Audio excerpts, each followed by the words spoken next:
Look, I have not been a doctor in the UK for a very long time. I have been here for just about 3 months now. And a lot of my friends who have planned to come to the UK, not everyone has managed to get a job here.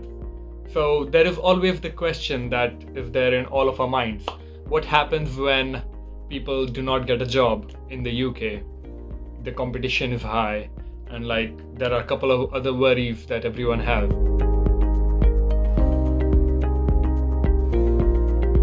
Welcome back to Thrown in the Deep channel. My name is Dr. Abhinav Kumar and I am a junior doctor here in the UK for the past 3 months. So recently I came across a post on Facebook which gave a pretty good dissection of what is the IMG hiring trend in the UK. So the international medical graduates like you, probably the one watching me, as well as I myself, we have studied our MBBS level in a country outside of the UK. And most of us have studied our MBBS in countries where we are not directly eligible to come into the UK and get a license. We first need to pass the PLAB, part 1, part 2, then get a job interview secured, which is another challenge on its own. So lots of challenges for us to come to the UK and start to get a comfortable lifestyle. So this is what the post that I read the other day discusses about. So quite a number of us do not manage to secure a job interview that easily, even if we have managed to pass the PLAB 1 and PLAB 2 exams. So what really is going on? As I was reading in the post, and my own observation as well, from my study group that I prepared PLAB 2 with, I have seen that there is an increased number of people competing to get an entry-level job in the medicine sector, which is like a foundation year 2 doctor or a foundation year 1 doctor. So you keep hearing things like there is a shortage of doctors in the UK, and it's quite certain that at some point this high number of people who are trying to get these entry-level jobs will create a bottleneck in doctors getting into the system. We have competition from not just countless number of fresh PLAB graduates, now that the GMC has increased the number of PLAB 1 exams in a year from 2 times a year in about 2017 to now 4 times a year for the past 3-4 years. So the number of doctors getting a medical license has risen dramatically. So where are these vacancies that everyone's talking about? You see, the pattern has shifted a bit. Now there are not many vacancies at an entry level, but they are more in the middle grade level. So for somebody who has been a doctor for 2-3 years and have progressed up the ladder, it is the registrars who are the middle grade and the senior grade, as well as the consultants that the UK has a shortage of. So the competition is still high for us. And not to mention that the senior international medical graduates, like somebody with years of experience in their home country, just to get their foot in the whole mix, have decided to join an entry-level post like F2 to figure out how the system works. And once they get a few months of experience, then they will use their competencies to try to get a higher level post. So that makes it a tough situation for fresh graduates like us to get into the system. So as it is pretty obvious that most of the international medical graduates will be coming to UK from the foundation level and working their way up, I will give you some data about the number of IMGs who have recently registered in the GMC. In 2021 alone, there were about 11,610 doctors who got a GMC registration from the international category. And in 2022, in the first 3 months itself, the number was about 3,018. So if you multiply that by 4, that's about 12,072.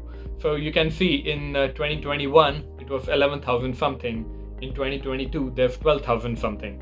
And how many vacancies does UK have for doctors? If everybody in the last 2 years got a job and started working here, there would be no more vacancies left. So I'm going to give you some more data from this. So the article says that the UK is a small island, so it's never expanding. And the inefficiencies of the system have led to a shortage of doctors, around 10,000 of them.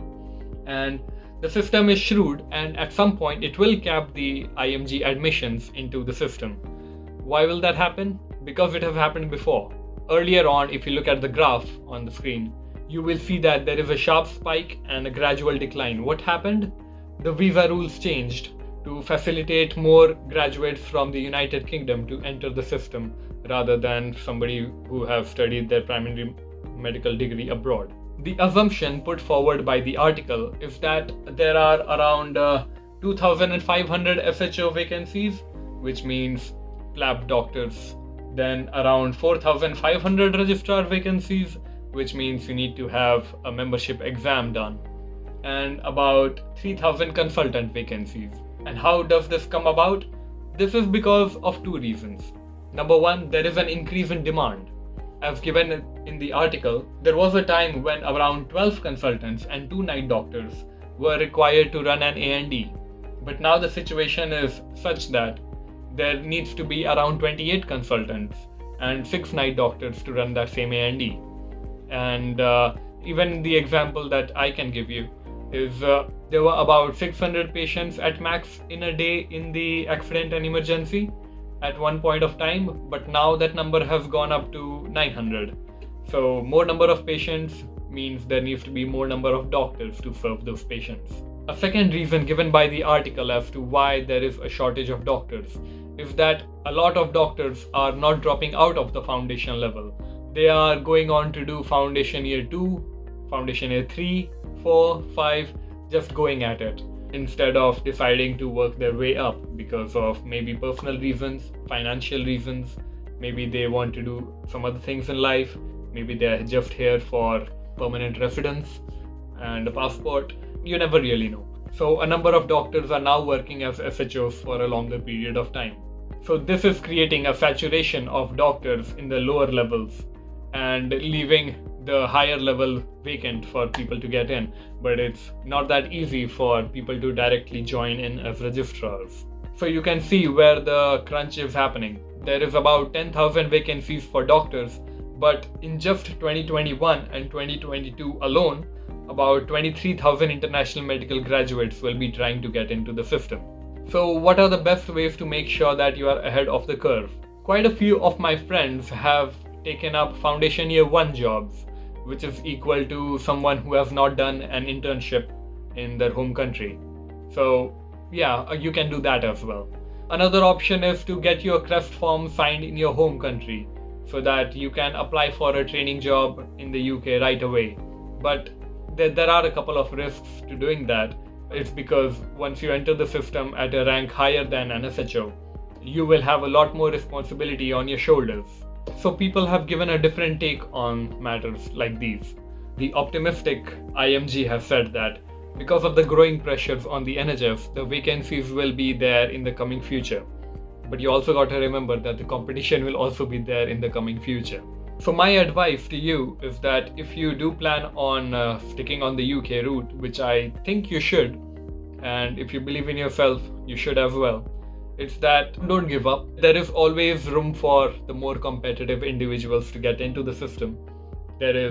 You do not just need to rely on the very obvious method of track jobs which people use. You can also try personal contacts to get into the system by doing things like a clinical attachment, coming to one of the hospitals, learning about the different JDAs and their departments that they handle, and emailing them your CV and asking them to consider you once a job is available. So there are a lot of doctors who are moving abroad because of the high taxes and the low wages in this country. So that creates more vacancies for working in the UK. So not to mention that at one point the number of hours that a patient was supposed to be seen by when they came to A&E was 4. Within 4 hours, a patient should be out of the A&E door. But nowadays, it's not unusual, especially during the winter, for a patient to be waiting in the A&E for more than 12 hours to be seen by a doctor. So there is definitely a tremendous pressure on the system, and they will still be requiring more doctors to bring this 4-hour cutoff into reality. Because right now it just seems to be an imagination for all the patients and all the doctors. By the way, this competition that you are facing now in trying to enter into the system will not just stay there, it will gradually move up the ladder into getting a training job as well. So we need to act fast. We need to get into a training job as quickly as possible. We need to make sure that all the fun activities are confined to the weekend. We must focus on getting a CREF form signed, getting our researches done, our audits done, and preparing for the membership exams if you're planning to go for different specialties. The person's specifications are quite varied. So the faster we move up the ladder, the more job security we can have. And wouldn't we, as international medical graduates, having moved to a new country, trying to establish a new life, wouldn't we love to get a sense of job security and a sense of permanence in the UK? So if you have watched the video this far, you know that you would like to come here to the UK as well.